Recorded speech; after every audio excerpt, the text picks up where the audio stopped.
కూటమి red book రాజ్యాంగానికి భయపడబోమని హెచ్చరించారు తిరుపతి జిల్లా వైఎస్ఆర్సీపీ నేతలు. శాంతియుతంగా ఉద్యమిస్తున్న తమను అక్రమంగా అరెస్ట్ చేసి వేధించారని మండిపడ్డారు. మహిళలని కూడా చూడకుండా పోలీసులు రెచ్చిపోయారని ధ్వజమెత్తారు.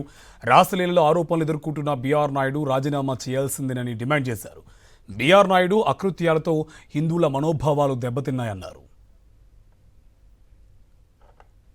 నన్ను చూస్తే చెయ్యి వెనక దిప్పుతాడు.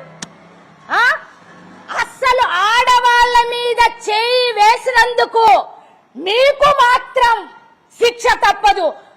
చంద్రబాబు నాయుడు గారు మీరు ఇదే నేర్పించినారా? మీరు రౌడీల్ని పంపించి మా మీదకు ఉసిగలుపుతారా? భూమన కరుణాకర్ రెడ్డి ఇంటి పైన దాడులు చేసినా కూడా మేమంతా ఉండాం, కరుణాకర్ రెడ్డి గారికి అంటా ఉండాం. మీరు ఎలాగ తిరగనివ్వరు? అలాగనే మీరు రండి, ఇప్పుడు రండి, చూసుకుందాం. వాళ్ళ ఇంటి గేటును తాకండి, మేము చూసుకుంటాం. ఇలాగా ఈ సాయి కుమారి పెదవులు వచ్చి దండను కొడతాడు. ఆడవాళ్ళ మీద చెయ్యేసుకునేది ఎవరైనా మగవాళ్ళు వచ్చి చెయ్యేసుకుంటారా? చెప్పండి.